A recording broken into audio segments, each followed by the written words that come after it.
Sivakarthikeyan, AR Murugadoss, அனிருத்தோட கூட்டணியில் மதராசி படத்துடைய title glimpse இன்னைக்கு வெளியாயிருக்கு. இன்னைக்கு சிவகார்த்திகேயன் அவர்களுடைய பர்த்டே. அதை வச்சு தான் இன்னைக்கு இந்த டீசரை வெளியிட்டிருக்காங்க. அண்ட் இந்த கூட்டணி பொறுத்த வரைக்கும் செப்டம்பர் 2023 சிவகார்த்திகேயன் அவர்களும் ஏஆர் முருகதாஸ் அவர்களும் சேர்ந்து ஒரு படம் பண்ண போகிறாங்க அப்படிங்கிற அனௌன்ஸ்மெண்ட் வெளியாயிருச்சு. அதுக்கப்புறமா 2024 பிப்ரவரியில் இந்த படத்துடைய ஷூட்டிங் பூஜை போட்டு ஆரம்பிச்சிட்டாங்க. ரொம்ப வேகமாக இந்த படத்துடைய ஷூட்டிங் போயிட்டு இருந்தது. ஆனால் ஏஆர் முருகதாஸ், சல்மான் கான் கூட்டணியில் சிக்கந்தர் படத்துடைய வேலைகளுக்காக ஏஆர் முருகதாஸ் அங்க இப்ப கலந்துகிட்டு இருக்காரு. இதுக்கு நடுவில் சிவகார்த்திகேயன் அவர்கள் அவரோட 25வது படமான பராசக்தி படத்துடைய ஷூட்டிங்ல இப்ப கலந்துகிட்டு இருக்காரு.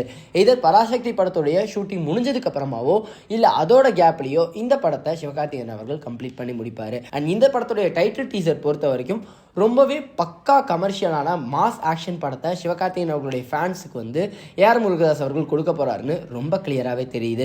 அண்ட் இந்த டீசர் பொறுத்த வரைக்கும் கிட்டத்தட்ட 3 டிஃப்ரெண்ட் டீம் காட்டுறாங்க.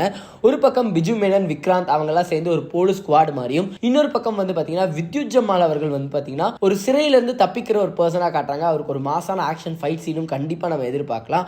அண்ட் இன்னொரு பக்கம் நம்ம ஷபீர், டான்சிங் ரோஸ் ஷபீர் அவருடைய கேங்கை ஒரு கேங்ஸ்டர் கேங் மாதிரி காட்டுறாங்க. அண்ட் இன்னொரு பக்கம் சிவகார்த்திகேயன் அவர்கள் ஒரு தனியா ஒரு சண்டை போடுற மாதிரியான கிளிம்ஸும் காட்டுறாங்க. அண்ட் சிவகார்த்திகேயன் அவர்கள் அவருடைய கழுத்தை அசைக்கிற மாதிரி ஒரு 2-3 இடத்துல ஒரு மேனரிசம்ஸும் காட்டுறாங்க. அண்ட் நம்ம ஏஆர் முருகதாஸ் அவர்கள் பத்தி நமக்கு கிளியராகவே தெரியும். விஜய் அவர்களுக்கு ஐ எம் வெயிட்டிங்கிற டயலாகா இருக்கட்டும், இல்லை ஒரு சில மேனரிசமாக இருக்கட்டும், அதுவே விஜய் அவர்களுக்கு ட்ரேட்மார்க்கான மேனரிசமாகவும் மாறுச்சு.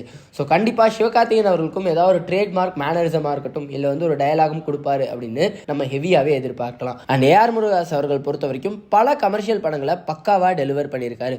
ஒரு சில படங்கள் ஆடியன்ஸ்க்கு ஒர்க் ஆகலை அப்படின்னாலும் பல படங்கள் ஆடியன்ஸை ரொம்பவே என்டர்டெயின் பண்ணியிருக்கு. அண்ட் இந்த டைட்டில் டீசர் பொறுத்த வரைக்கும் ஆடியன்ஸை ரொம்பவே எக்ஸைட் பண்ணியிருக்கு. அண்ட் பலருக்கு துப்பாக்கி படத்துடைய கிளிம்ஸுமே வந்துகிட்டு இருக்கு. தளபதி விஜய் அவர்கள் துப்பாக்கியை கொடுத்தாலும் கொடுத்தாரு. சிவகார்த்திகேயன் அவர்கள் பக்கா மாஸ் கமர்ஷியல் படங்களை ஆடியன்ஸ்க்கு கொடுத்துட்டே இருக்காரு. ஸோ கண்டிப்பாக இந்த படமும் ஒரு மேசிவாக இருக்கும் அப்படிங்கிற ஒரு எதிர்பார்ப்பு உருவாயிருச்சு. ஸோ இந்த டைட்டில் டீசர் பற்றி உங்களுடைய கருத்து என்ன அப்படிங்கிறத கமெண்ட்ல சொல்லுங்க.